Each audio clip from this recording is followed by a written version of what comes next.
여러분 안녕하십니까? 10월 22일 월요일 뉴스투데이 강원입니다.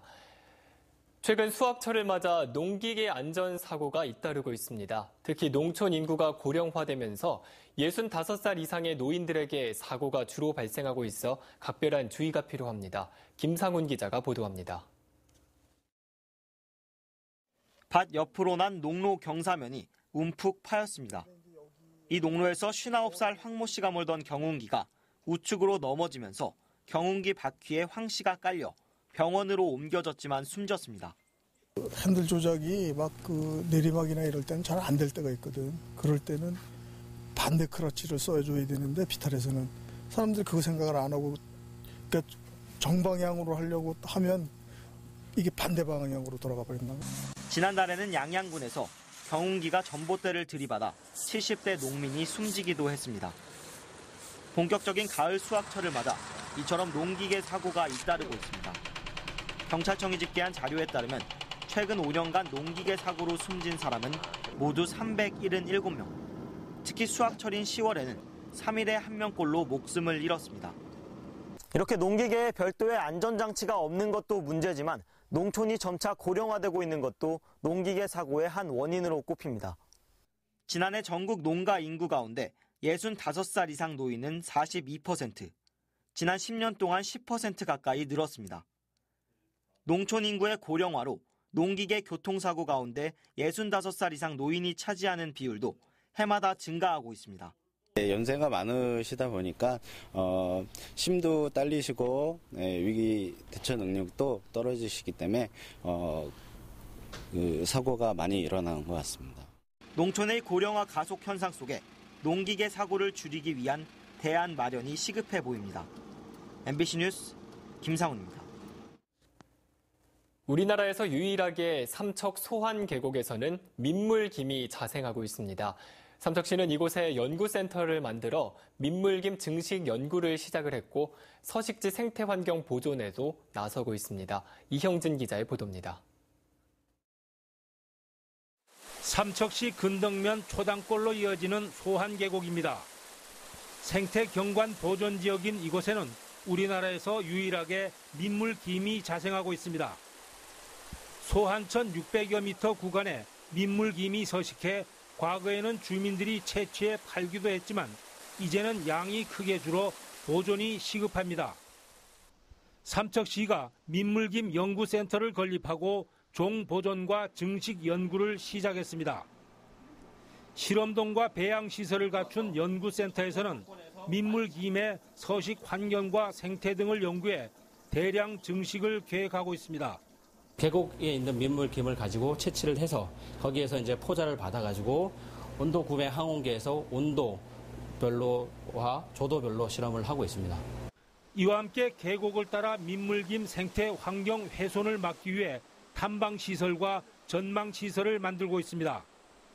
삼척시는 탐방시설이 완공되면 일반인에게 공개해 생태 관광지로 운영할 계획입니다. 소환계곡 생태경관 보존지역으로 자연생태가 우수합니다. 그래서 저희가 지금 보존이온시설이 완료가 되면 일반인들에게 공개를 해서 민물김을 볼 수 있도록 할 계획입니다. 삼척시는 국내 유일의 민물김을 자원화해 주민 소득과 연계시키고 생태 관광을 활성화한다는 방침입니다. MBC 뉴스 영진입니다. 음주운전으로 발생하는 교통사고와 인명피해가 끊이지 않고 있습니다. 이에 따라 단속이나 처벌 기준을 강화해야 한다는 목소리도 높아지고 있습니다. 황구선 기자입니다.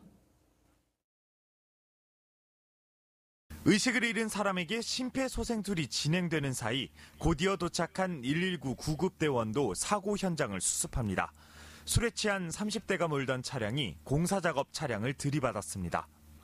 이분은 조수석 쪽에 떨어진 휴대폰 주우려고 고개를 숙였고 그러다가 이제 조향을 그르쳐가지고 차가 틀어졌고 이제 차로 추격을 한 거예요. 당시 졸음쉼터 설치 작업을 하고 있던 50대 인부가 달려오던 차량에 치여 병원에 옮겨졌지만 끝내 숨졌습니다. 지난해 음주운전으로 면허가 취소된 이 운전자는 또다시 혈중 알코올 농도 0.127%인 만취 상태로 차를 몰다 사망사고를 낸 혐의로 구속됐습니다. 지난 4월 횡성에서는 술을 마신 50대가 운전하던 차에 보행자들이 치여 3명의 사상자가 발생했습니다. 이처럼 올해 도내에서 난 음주운전 교통사고는 모두 530여 건, 10명이 숨지고 900여 명이 다쳤습니다. 도로교통공단 설문조사 결과 한 번 음주운전으로 단속된 사람이 또 한 번 적발되는 동안 50여 번의 음주운전을 하는 것으로 나타났습니다. 음주운전은 습관적으로 이어지는 경향이기 때문에 해마다 통계자를 보면은 3회 이상 하는 음주운전자가 증가하고 있습니다. 그래서 이런 걸 예방하는 차원에서 음주 단속 기준, 처벌 기준을 강화할 필요가 있습니다. 전국적으로 한 해 평균 음주운전 적발 건수는 20만 건이 넘고 지난 10년간 3번 이상 음주운전을 하다 적발돼 면허가 취소된 운전자도 10만 1000여 명에 이릅니다. MBC 뉴스 황구선입니다. 국회가 오늘부터 이틀 동안 강원도를 상대로 국정감사를 실시합니다. 국회 행정안전위원회는 오늘 오전 10시부터 강원도청에서 5년 만에 현지 국정감사에 임합니다. 이번 국정감사에서는 평창 동계올림픽 시설 사후 활용 대책을 비롯해 강원도 남북 교류 사업과 강원FC 대표 비리 의혹, 그리고 레고랜드 사업 부실 등이 주요 이슈가 될 것으로 보입니다. 국회 행안위는 강원도 국감을 마친 뒤에는 강원지방경찰청에서 국정감사를 이어갑니다. 또 내일은 국회 농림축산식품해양수산위원회가 강원도의 농업 예산 감소 문제 등을 집중적으로 다룰 것으로 보입니다. 북한의 문웅 4.25 체육단장을 비롯한 북한 유소년 축구단이 오는 25일 경의선 육로를 통해 강원도를 찾습니다. 제5회 아리스포츠컵 국제 유소년 축구대회가 오는 25일부터 다음 달 3일까지 춘천에서 열리는 가운데 문 단장을 비롯한 북측 인원의 참가 확인서가 남북체육교류협회를 통해 정부에 접수됐습니다. 이번 대회 개막식은 오는 29일로 북측 4.25 체육단과 려명 체육관 등이 참가해 강원도 청소년팀과 하나은행 청소년팀과 축구 경기를 벌입니다. 또 중국과 우즈베키스탄, 이란의 유소년 축구팀도 참가할 예정입니다. 도내 유치원과 초중고등학교 사학법인의 법정 부담금 납부율이 13%에 불과한 것으로 확인됐습니다. 국회 교육위원회 조승래 의원에 따르면 지난해 도내 유초중고 사학법인은 74억 원의 법정 부담금을 납부해야 하지만 10억 원만 납부해 납부율이 13.6%에 불과했습니다. 도내 사학법인의 부담금 납부율은 2015년 16%, 2016년 14% 등으로 해마다 낮아지고 있습니다. 조 의원은 사립학교가 정부로부터 막대한 지원을 받는 만큼 그 책무성을 더 높여야 한다고 지적했습니다. 도내 초중고등학교 화장실 5곳 가운데 한 곳은 양변기가 설치되어 있지 않은 것으로 나타났습니다. 서영교 국회의원이 전국 시도교육청으로부터 받은 자료에 따르면 강원도 내 학교에는 80.6%만 양변기가 설치되어 있습니다. 전국 평균은 75.5%로 강원도는 99.8%의 제주를 비롯해 대전과 충남, 세종, 전북, 대구에 이어 7번째로 높았습니다. 특히 삼척 하장중학교와 원주 고산초등학교 2곳은 양변기가 한 개도 없는 것으로 나타났습니다. 강원도가 동계올림픽 1주년 기념식을 강릉에서 개최한다고 발표한 것에 대해 평창 지역의 반발이 거세지고 있습니다. 평창군 의회 의원들은 지난 19일자로 성명서를 내고 인원 수용과 방안 대책 등의 이유로 1주년 기념식을 주 개최지인 평창이 아닌 강릉에서 연다는 것은 평창 군민들의 20년 노력을 무시하는 처사라며 계획에 대해 재고해 줄 것을 요구했습니다.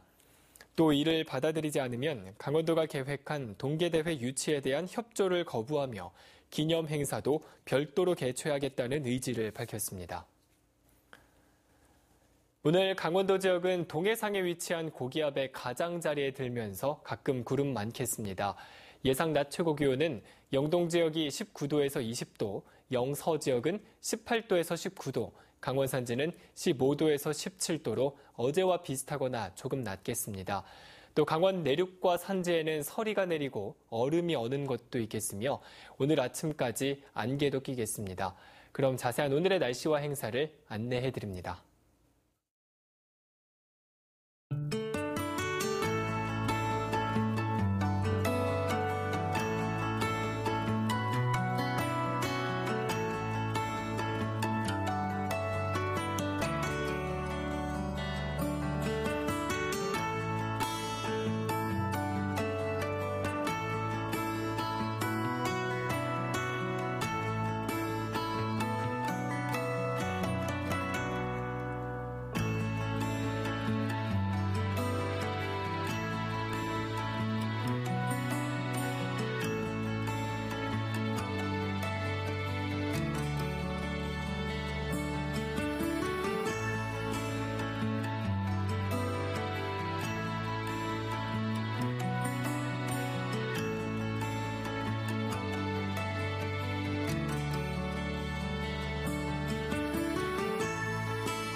원주지방국토관리청이 다음 달 말까지 국고보조금의 효율적 집행을 유도하기 위해 실태 점검에 나섭니다. 점검 대상은 도내 10개 시군에서 시행 중인 18개 국고보조 지역개발 사업으로 보조금 목적의 사용과 사업 내용 변경, 그리고 보조금 정산 관리 등을 집중적으로 살펴볼 계획입니다. 예산 집행이 부진한 사업에 대해서는 시군 간 경계를 떠나 과감하게 예산 전용을 추진할 예정이며 지역 개발 사업의 문제점도 파악해 투자 효과를 높인다는 방침입니다. 원주지방환경청은 내일 한국광해관리공단과 동부지방산림청 그리고 전문가와 지자체 등과 함께 폐광의 개선과 복원 사업을 친환경적으로 바꾸기 위한 협의를 개최합니다. 논의 대상은 태백시와 삼척시, 동해시, 단양군에서 진행하는 폐광 복원 사업과 동해 무릉 복합체험 관광지 조성 사업 등 모두 10개 사업입니다. 강릉시와 정선군, 영월군, 제천시의 사업은 다음 협의회에서 논의될 예정입니다. 최근 1년간 강원 동해안을 관할하는 동해와 속초 해양경찰서의 선박 출입항 관리 시스템 오류가 200여 건을 넘는 것으로 나타났습니다. 박주연 국회의원에 따르면 지난해 8월부터 올해 8월까지 동해와 속초 해경의 선박 출입항 관리 시스템 오류는 중복 출입항 오류 194건과 선원 오류 28건 등 모두 222건이었습니다. 박 의원은 해상 사고 발생 시 잘못된 정보로 사고 대처가 미흡할 수 있다며 개선을 요구했습니다. 동해시가 한섬 해변에 지질 관광 산책로를 조성합니다. 동해시는 지형 경관이 빼어난 한섬에서 하평까지 1.6km 구간의 해변에 2020년까지 39억 원을 들여 관광 산책로를 조성하기로 하고 설계를 진행하고 있습니다. 한섬 인근에는 파도의 침식작용으로 생긴 기암 괴석과 몽돌 해변 등이 있어 큰 인기를 끌 것으로 동해시는 기대하고 있습니다. 강원도가 지난해 7월 전국에서 처음으로 도입한 강원도형 일자리 안심공제가 점차 정착되고 있습니다. 강원도 안심공제는 근로자와 기업이 각각 15만 원, 강원도와 시군이 20만 원을 적립해 5년 뒤 3천만 원의 원금과 이자를 받는 임금 개선과 장기 재직 유도 장치입니다. 현재 2,991명이 가입해 2,844명이 유지하면서 공제 유지율이 95%로 안정적인 상태입니다. 이상으로 뉴스투데이 강원을 마칩니다. 고맙습니다.